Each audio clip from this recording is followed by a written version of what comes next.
And the church say amen. Amen. Give God some praise for this choir.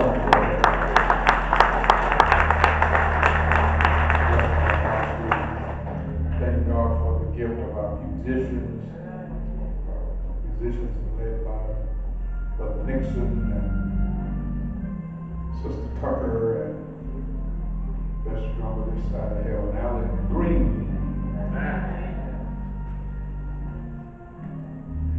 Look at 2 Corinthians chapter 11. 2 Corinthians chapter 11.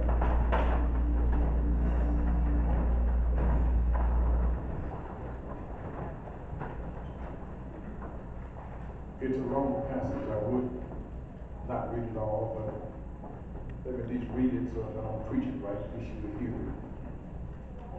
11th chapter, starting in verse 16. Paul repeats himself from verse 1. I say again, let no man think me a fool, if otherwise, yet as a fool receive me, that I may boast myself a little. That which I speak it not after the Lord, but as it were foolishly, in this confidence of boasting, seeing that many glory after the flesh, I will glory also. For ye suffer fools gladly, seeing you yourselves are wise. For ye suffer if a man bring you into bondage, if a man devour you, if a man take of you, if a man exalt himself, if a man smite you on the face. I speak as concerning reproach, as though we had been weak, albeit wherein soever any is bold, I speak foolishly, I am bold also. Are they Hebrews? So am I. Are they Israelites? So am I. Are they seed of Abraham? So am I. Are they ministers of Christ? I speak as a fool. I am more, in labors more abundant, in spites above measure, in stripes above measure, in prison more frequently, in death oft. Of the Jews 5 times received I 40 stripes, save one. Thrice was I beaten with the rod. Once was I stoned. Thrice I suffered shipwreck. A night and a day I had been in the deep. In journeyings, often in perils of waters, in perils of robbers, in perils of mine own countrymen, in perils by the heathen, in perils in the city, in perils in the wilderness, in perils in the sea, in perils among false brethren, in weariness and painfulness, in watching often, in hunger and thirst, in fasting often, in cold and nakedness. Besides those things that are without, that which cometh upon me daily, the care of all the churches. Who is weak, and I am not weak, who is offended, and I burn not. If I must need glory, I will glory of the things which concern my infirmities. The God and Father of our Lord Jesus Christ, which is blessed forevermore, know that I lie not. In Damascus, the governor under Hardships, the king, kept the city of Damascus with a garrison desirous to apprehend me. And through a window in a basket was I let down by the wall and escaped his hand. For a few minutes I want to talk from the subject, hardships and happiness.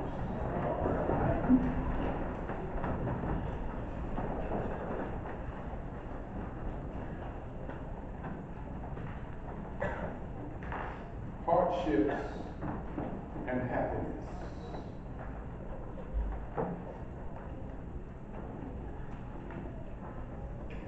Again, the Apostle Paul gives us insight, his autobiography of his life, of his ministry. He comes and he shares with us, if you will, a resume of all that he has been through, not everything, but a synopsis of his ministry, the suffering, the pain he had to endure. he is dealing with the Corinthian church again, bragging and boasting now, but not so much bragging and boasting as much as trying to help them. I think the key verse is that verse when he talks about everything else. I think verse 28, besides those things that are without, that which cometh on me daily, the care of the churches. That Paul says, out of everything that pulled on him, out of everything that was heavy on his life, was this matter of his having to take care of the churches. His care and his concern for the churches. Right. His care and concern for the churches he organized in general, but now his church in Corinth in particular. Yeah.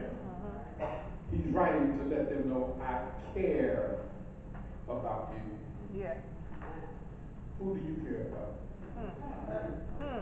To understand where he comes from, I think you almost have to be a parent. Parents can understand what I'm talking about because you love your children, and it's your love for your children that causes you to be concerned for them. Yeah.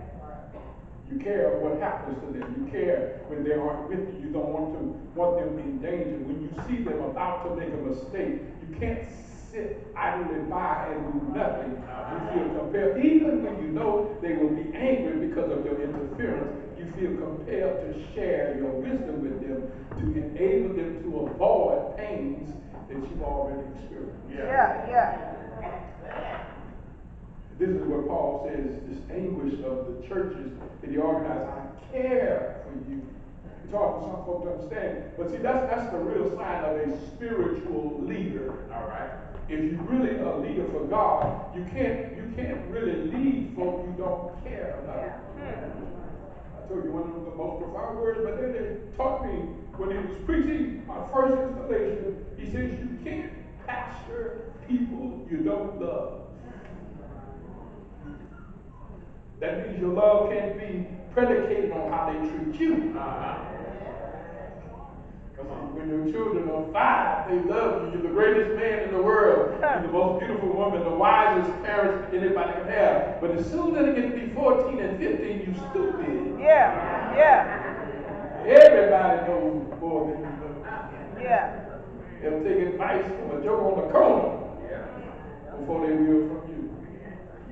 But that doesn't change your love for them. Yeah. That movie another professor, Andy Murphy, put together, to me, it was brilliant, that movie. I think he should have gotten an Academy Award for that. All those different characters he played in Another Professor. But it was the scene when he is playing Sherman, the professor, this overweight professor. He is taking his love interest to a club. Jada Pinkett, that's, what's that boy's name? Will Smith. Y'all been watching this? Will Smith, like, he takes Jada to the club, and when he's at the club, he's on high. Like, he's feeling good. He sees some of the students, they ain't professor, he's with a fox, he's with a nice looking woman. Things are going well. And the comedian comes out, and when the comedian comes out, he decides to make fun of folk in the audience. Sherman, being a smart man, he realizes he's headed my way. See how I'm overweight, it's good for me to get out of here. He tries to get out of the scene, the eyesight of the comedian, and he drops something and scoops over to pick it up. And when he scoops over to pick it up, the man says, it's a full moon tonight. And he spends the rest of the time making fun of Sherman. You see comedians like that. I always have a problem with comedians trying to make jokes out of somebody else's pain. But he wouldn't stop. He kept on. He just kept on. He kept on. He kept on because it became embarrassing. He kept on. It became bad. I mean, it's like the people are laughing, but it's amazing how folks don't mind laughing at somebody else. Yeah. When it's somebody else's pain, when somebody else is the object of the joke. Yeah. And if they were in the same shoes, they would have a problem. Jada's character, she picks it up. She feels bad for him. Sherman's night is destroyed. In fact, he feels so badly about himself, he's ready to just give up totally on the relationship. That's kind of what Paul is dealing with. He's dealing with church leaders who felt that way about the people at Corinth, who build up themselves on tearing other people down. It is amazing how folk can admire folks who treat them badly. They admire people who are always pulling them down, always making little of them. That's the problem Paul had. He has this love for the church of Corinth. He has this admiration for the church of Corinth, but he sees these Judaizers, these people who would be leaders, these self-proclaimed great apostles who feel superior to him and try to tear him down so they can look good in the eyes of these Corinthian Christians. Let me start off there, and I won't take long. I hope I'll let y'all go eat y'all brisket real soon. I have what I call bashful bragging. Bashful bragging. I heard people myself who said Paul was kind of braggadocious when he says, I labored more abundantly than they all. I was one of the real leaders. And when you take it out of context, it sounds as though he has an ego. He acts as though he's arrogant. But when you read the passage, you find out that's not him at all. He starts off in verse 16. He says, when I told you, let me be a fool. I'm going to talk like a foolish man. I'm talking crazy. I'm talking foolishly. In other words, he's bragging, but you can see he's bashful about his bragging. He'd already mentioned it early in verse 1 about his folly. He talks about this matter of bragging being folly, being foolishness. This matter of bragging being somewhat subversive, bad. And yet he brags anyway. He says, I've been driven to the point of having to brag so that I can get your attention. Because if I don't brag, you think I have left this out because I don't qualify. It's kind of hard. We live in a world now that's really kind of the opposite. We live in a world now folks love to brag. People love to call attention to themselves. I mean, it's almost like, you're not anybody unless you have something to brag about. When I was a boy, people made a point of being blue-blooded. Their ancestors came over on the Mayflower flight. They consider themselves superior to you because they could trace their ancestry back. Paul had to deal with some of that too. Jewish people really lacked their ancestry, their pedigree, and these men were bragging on their pedigree. But don't be hating on white folks. Some of y'all ain't no better. We got people who feel superior to other folks because of what neighborhood you live in, because of what kind of car you drive, how large your house is, how much money you make, what school you attended, how many degrees you have. And I love to see ministers who have earned doctorate degrees because it's so easy to get one on the internet for $20. But it bothers me when you can't ever state your name unless you say doctor. I mean, it seems like to me I would still be a doctor if you just called me out of Haynes. Why I got to keep throwing all that in your face? Why you got to always tell somebody what you've done, what you've accomplished? Don't get me wrong, education is a good thing. Education is important. You need it, young folk. But understand education is a tool. It doesn't make you better. All right? Because you can very easily become an educated fool.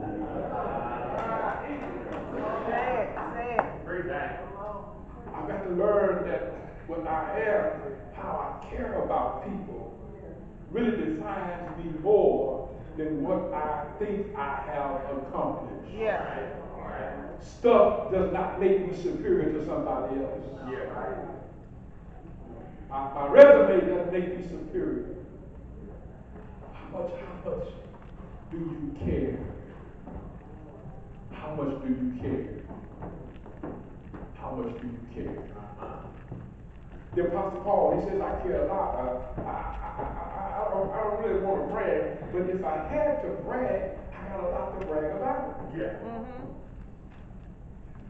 Judaizers, they bragged about the fact that they were, I told you before, their pedigree. And Paul said, well, you want to talk about pedigree? I have pedigree too. I'm a Hebrew. I'm a descendant of Abraham. I'm of the tribe of Benjamin. I've been to a couple of schools. I've been, pretty well educated. He could speak quite a few languages. Paul was an educated man, and yet Paul says, I don't let that stuff move me. He accused the Judaizers of being guilty of putting folk in bondage, devoured, take of the weak, the exaltation of themselves. And some got to the point where they even start smiting folk, hitting them on the face, and trying to publicly embarrass them. They felt like they made themselves big by making other people small. Yeah. And we kind of, it's sad to say, but it's amazing to me how there are some folks who prefer to have a leader who look down on them than somebody who respects them. No, you're right. No, you're arrogant. I said, well, at least you can shake my hand after church. You don't have to go through an entourage to get to me. Amen. Some people, you don't know how they are. And don't get me wrong, I have no problem with TD Jakes having an entourage. There's two people taking those 8,000 hands out the church. And they got some folks that come up to you just because of who you are. They don't care nothing about you, they just want to get to your hand. Yeah. They say, I shouldn't get it in, man. Me and Jake's tight, man. I ain't hating on Reverend Jakes. I don't have a problem with him. I do have a problem with folks who loves to admire somebody else to the point where they can't appreciate how a person is hurting them more than they are helping them. Yeah. When you come to church, you ought not be because your preacher is famous. When you come to church, you ought to be here because you're being fed. Spiritually, I'm growing. Spiritually, I'm consuming the kinds of things that can help me become a better person. I'm receiving something that helps me to treat other people like I want to be treated. See, that's a catchphrase. When you say treat people like you want to be treated, but if you don't care much about yourself, you start mistreating other folks. If you got a battered woman and she's being battered, if you're not careful, she'll start trying to batter somebody else. You hear how people say this child abuse is relative, it's kind of, it's cyclical, it keeps going on. The abused child grew up to be an abuser himself. Yes, sir. Because some folks think that's the way you express love. And somewhere, you have to break the cycle. Break the cycle. No. Love is not defined by how many times you're being bust upside the head. I told you about the girl I was dating when I was in college, and she said, you don't love me. I said, why you say that? She was right, I didn't love her, but I want to know what she was saying. She said, I'll stop that. I'm trying to prove it. She said, you don't love me. I said, why you say that? She said, you never hit me. Isn't that sad? That somebody defined their love on how many times they got hit. And you see, that's the thing, is that you can get into an abusive relationship and start to feel like that's the norm. You can start feeling so badly about yourself, you will accept any kind of treatment and think that's all you deserve. I wish I had a witness here. You need to remind yourself you're a child of God. And God doesn't make any junk. You're a child of God. And as a child of God, you deserve the best. You're a child of God. And you deserve the best that God and the world has to offer. That you need to remind yourself He can do exceedingly abundantly above whatever you ask or think. And you ought to be asking for a lot. You have not because ye ask not. Do I have a witness here? If you got nothing else today, get this part. Don't go around bragging on yourself. Don't go around bragging about what you have accomplished. That your essence should be more than a lot of stuff you're bragging about. Do you care about people? How you treat people? How do you treat the folk you don't respect? Who are you mistreating? Yeah. Is there any justification for mistreating anybody? Are you ever justified in passing somebody and not speaking to them? I told you I live where I got a lot of rednecks and folks don't particularly like people like me. And I go to a Walmart and I make a point to speak to everybody I see. In fact, sometimes I say, please, how you doing today? And then look you straight in the eye and won't say a word. It's almost like they can't see you, can't hear you. Yeah. And I wait till I get about one step past them because I want to make sure they hear when I say, I love you too. You see, that's the thing. We live in a world when people have picks and chooses about who they want to be polite to. Yeah. And you can't be like that. You can't do that and still call yourself a child of the King. No, you're right, preacher. Jesus said we have to love everyone. I see this bruised boldness that Paul possesses. This bruised boldness that this apostle who is bragging, and he's bashful about his bragging because he says bragging is not something that we should do, but I'm going to brag anyway because I want you to know my credentials can stand up next to theirs. But then he reads something in verses 23 through 25. I'm going to read it again to remind us what he just said. Are they ministers of Christ? I speak as a fool, I'm poor, in labor and abundance, in stripes above measure, and in prison more frequently, in death often. Of the Jews, he was beaten 5 times. He says one strike or one lick less than 40. See, that was a rule that when they would whip a Jew, if they would whip past or beat him past 40 strikes, the man who was giving the punishment would then have to receive worse than what he was getting. In fact, in some instances, they would even kill a person who went past 40 stripes. So in order to make sure they wouldn't pass 40, they would stop at 39. Yeah. But it said one of Paul's beatings was so bad, they went to the whole 40, but they couldn't stand. Said not only was he beaten with the stripes, but he was also beaten with the rod. The rod was a Roman punishment, and Paul should have been punished with Roman rod beating because he was a citizen of Rome. But the first time we heard it, like in Acts recorded, he was beaten, but they didn't realize he was a Roman citizen, and when they found out, they were really kind of concerned. But in some instances, they didn't care if he was a citizen or not. Now, some folks just love beating on folks. Y'all look at me like I'm crazy. Y'all don't look at the news. You better always have your phone with you. Because if you don't have a picture of it, you might get a whooping yourself. He got quiet right there. Life with his right. He says, I've been through a lot. I've been in a shipwreck. I've been in the deep. I've had some long trips. I've had dangers in waters. I've had dangers from robbers. I've had dangers from even my own countrymen. I've had dangers by heathens. I've had dangers in the city. I've had dangers in the wilderness. I've had dangers in the sea. I've had dangers from false brothering and weariness and painfulness and watching often. I've been hungry. I've been thirsty. I've had to fast more times than I can mention. I've been naked. I've had to go through a whole lot. He says, and I've gone through some very, very difficult times. In other words, Paul was a man who was not a man who did not go through life's dangers.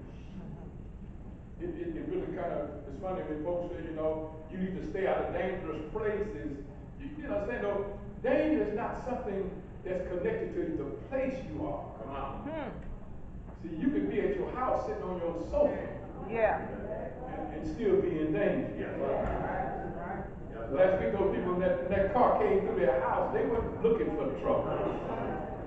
They wasn't at a nightclub. When that little girl got shot sitting in her house, she wasn't in the nightclub trying to drink up some booze, and she was where she was supposed to be. Danger is not something that you need to look for. Danger can find you. wish I had a witness here. When I was a boy and you wanted to see pornography, you had to go to the store and go back in the aisles hoping they wasn't looking at you and try to find the aisle with the Playboys and the stuff on there. Ain't no sense y'all looking like y'all know what I'm talking about. You know. If they too young. Because I'm about to say, they don't have to go to no store now and get no Playboy magazines. They got to go to, back in the day, you used to go to say, where is the pornography section? And they're looking back and didn't want the people to hear what they're saying. They're talking all low. But you ain't got to go to buy no pornography now. It's busting you all in your face. All you got to do is turn your computer on. Turn your phone on. Oh, y'all got quiet.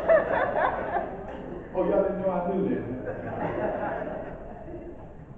These children now don't have to go looking for trouble. Trouble comes looking for them. Yeah. It's sad. You know, when I was a boy, you know, people would speak to children. They would hug children. When somebody was walking, and people would stop and pick you up and give you a ride where you going. They can't do that now. You can get arrested for trying to get a child a ride in your car. You can be all innocent, but you see, this world is so messed up. You don't have to go looking for trouble. Trouble will come looking for you. Paul says, I've been through some tough stuff. I've been through some rough stuff. But Paul says, I've got the proper perspective. I don't allow my accomplishment to control me. I control my accomplishment. Do I have a witness here? You got to be real careful when you start talking about testifying, bragging. You see, the braggadocious attitude can be viewed as your testimony, and yet we are called to testify. But I got to be careful about my testimony because, you know, we live in an age now where folks don't want to hear plain testimony. Well, testimony ain't worth listening to unless you've been on drugs. You know, if you've been on drugs and you've been delivered, I want to hear your testimony. If you've been to prison and now you're out, I want to hear your testimony. If you on death row and now you got out, I want to hear your testimony. People get to this point, they want to glamorize even their testimonies in church. I want folks to know that I've gone through some special stuff. Yeah. And Paul is here talking about what he's been through, but it's not in a braggadocious way. Paul has been through these things because I've actually experienced them. I used to always talk about the Damascus Road, and I try to tell folks who don't want to testify, who are kind of reluctant to testify how you were saved. You know, you talk about when I was saved, and I saw fire, I saw angels. When I was saved, the Lord had to knock me down like he knocked Paul down on Damascus Road. And I say, well, everybody's not blessed to have that kind of testimony. Well, some of us didn't have a spectacular conversion experience. Some of us didn't have lightning and thunder when we were converted. Well, some of us, it was kind of simple. Sitting in church. It didn't happen in a second. It kind of happened over time. Yeah. I kind of equate it to a flood of water when you see it like a couple of weeks ago when that water just comes down so fast, it creates a flood, and you can see the water come down, and you can the ground is so flooded you can't drive your car. You kill yourself going through what you think is shallow water that turns out being deep. Yeah. The water comes quickly, and then it's just as quickly it runs off. What time it happened? You can tell what time it started raining. You can tell when that water started coming into your house, starting in your car. It's easy to talk about time when you're talking about floods. But all rain is not like that. Sometimes rain is like a mist. Yeah. You barely know it's raining. You barely know it's raining. It's just mist, but it's misting all day long. Just keeps misting. You can have a flood, the water runs off, and the ground is hard and dry the next day. Yeah. But when it's misting, the ground is soaked. You can almost step on the ground and see the water come out. Yeah. That's the way conversions are. You might not be able to tell the exact second the Holy Ghost got a hold of you. You might not be able to tell the exact second God turned you around. But I'll tell you something, you'll know the next day that you're soaked. I can't tell you exactly when it happened. I can't tell you exactly the second, the moment, but I know the Lord has gotten a hold of me. My life has been changed. I'm a new person. I used to tell that Sister Brown, tell me, well, Reverend Haynes, mine wasn't like that. I saw some sights. And I said, yes, Sister Brown, I'm not saying you didn't. I'm just saying your testimony is in the minority and not the majority. All right. And that's what Paul is saying, that I'm not with the majority. I had this unusual experience. I had this unusual relationship. I had to go through some things with God. God had to deal with me. But then Paul said in Acts 20:24, none of these things moved me. In other words, he said the love of Christ constrains me. The love of Christ compels me to keep on going. The love of Christ keeps me going in the right direction. Why you stay in that position? The love of Christ constrains me. Why you love folk who hate you? The love of Christ constrains me. How you let folk mistreat you and you still praying for them? It's the love of Christ that makes a difference in your life. When you care about folk, you care about them not because they care about you. You care about you because you have the I can't help it. I can't help it. That's my child. I got to care. That's my child. I love them. That's my child. I can't just turn it on and turn it off. If that's my child, I've got to care. But the same thing happens when you're a child of God and you're working in the kingdom of God. You got to love everybody. You got to maintain hope for everybody. You can't give up on anybody because you never know who God will change. You never know who God will turn around. Do I have a witness here? Give me 3 more minutes. I'll let you go on to close talking about blessed builders. It's odd to me that Paul, after this powerful testimony, decides that he's going to end up talking about when he was let down in a basket. He had to run for his life. There were people who wanted to kill him. When you read the Acts story, Luke gives us the perspective that many of the men who came to Damascus with him. You remember he came to Damascus to destroy the church. He came to Damascus trying to kill Christians. But then Jesus changed him. It's amazing to me how Jesus changed Paul, but the men standing right next to him never did change. Paul talks about all he saw and all he heard. And when you read the text of Greek, it kind of explains how that could happen. Because you see, what Paul heard and what they heard was not the same. Paul said, I heard a voice, and he understood what the voice was saying. But when you read the Greek, you hear they heard a noise. I wish I had a witness. There's a difference between hearing a voice and hearing a noise. I wish I had a witness. And you got some folk in church hear the noise, but they don't hear the voice. They hear the results of what's going on, but they don't know what's going on. And Paul said, yes, I was changed, but because I was changed, it made a difference in the life of those men around me. So since they came to kill Christians, and now he's a Christian, they want to put some hurt on him. Do I have a witness here? Paul said, the Bible said he because of his background, his pedigree, he's so strong in Jewish culture and history. He wanted to save the Jews. He would go to the synagogues and try as best he could to win over the Jews and win over the Jews. And one guy surmises that Paul says, I'm not going to brag about my bragging, I'm going to brag about my failures. Because the one area Paul failed in, he could never win the Jews over. He would win some to be sure, but he just had a hard time winning Jews over to God's side. Even after he was converted, they would follow him from town to town, trying to discredit him, trying to pull him down, trying to change the gospel, I told you last week, trying to mess up who he is and what he was all about. Some people still want to live in legalism. They don't like the idea of grace. They don't like the idea of mercy. They don't like the idea of love. They want salvation to be something difficult. They want you to make people have to jump through a hoop because that's what Judaizers really thought about. They thought about legalism. You got to stand in your head and then God might accept you. And you know nobody can really live up to the standards that God has set. But they don't care about that because they want to make sure you don't make it. Paul said, no, that's not me. was saved by grace. I was coming to mess up, but I met Jesus. Yeah.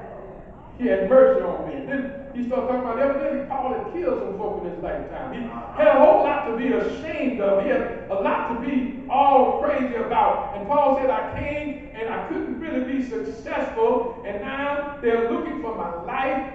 This passage tells us it was the officials who were in charge at Damascus who wanted to see him dead. They wanted to mess him up. Paul talks about his infirmity. Somebody said, well, he was so weak, he was fearful. He had to run for his life. And maybe that has some merit, but to me, there's more here to brag about than just that. Seems like to me what Paul is trying to tell us. Yes, I've been through some rough stuff. Yes, I've done some bad things, but God had mercy on me. Yeah.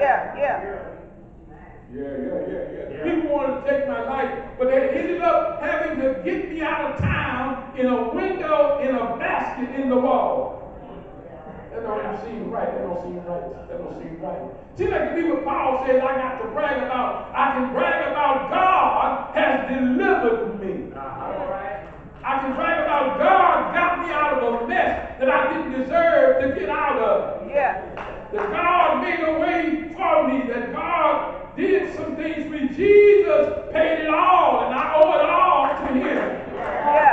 Some of y'all don't know what I'm talking about. Some of y'all know what I'm talking about. But when you look at your life and you look at the mistakes you made in your life, when you look at how you messed up, you really can ask yourself the question, why does God love me? Yeah. Oh, I didn't have that terrible a life. I made some mistakes, but I know folk who made a lot more mistakes. But even me, I have enough mistakes to wonder, why does God love me? Made enough mistakes to know that I've been treated better than I deserve. Don't look at me like you don't know what I'm talking about. You've been treated better than you deserve too. The best of us are like filthy rags before God. If you haven't earned it yet, you need to find it somewhere in your life. Why does God love you? If I just think about what I've done, the mistakes I've made, can you talk about the people you mistreated? Can you talk about the folks you looked down your nose at? Can you think about the time when you thought you were better than somebody? It doesn't matter. Negroes in the project feel superior to somebody else. You had 3 bedrooms, they only had 1. I wish I had a witness here. You want to talk about how dirty somebody's clothes were, or how somebody's clothes wasn't good as your clothes, and you went to a different Goodwill, and you act like you bought your clothes from someplace. Oh, I wish I had somebody. All I'm trying to tell you, you don't have to really have a whole lot to start feeling like you better than somebody else. Yeah. You come to church and you feel superior because you sit in a certain place. The folk in the front feel superior to the folk in the back. The folk who in the back feel superior to the folk on the floor. Folk on the floor feel superior to them. And you can have all kinds of ways to try to divide and think you better than anybody else. I got a custom-made suit on. He got a cheap suit on. I don't even have a suit, and my shoes look better than your shoes. I got on some Gators today. They Gators imitators, and I can have a whole lot of reason to feel superior to somebody else. But the bottom line is none of this stuff really matters. Yeah. The bottom line is Jesus loves me. This I know. Yeah. But the Bible tells me so. The good news is God so loved the world that He gave heaven's best. Just think I would preach a sermon one day on just so love. 2 words. He didn't just love us, He so loved. There's a lot of ways God could have saved us, but He so loved us. He cared so much about us, He gave heaven's best. Yeah. He could have sent an angel down here, but He gave us the best heaven had to offer. He gave His only begotten Son. I wish I had a witness here. What you saying, Haynes? I don't know what you've been through. I don't know what hardships your life has brought you through. But Paul is trying to tell you, whatever your hardships are, God also brought you some happiness.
be 12 years old, and people on home, we say, Daddy got a new car.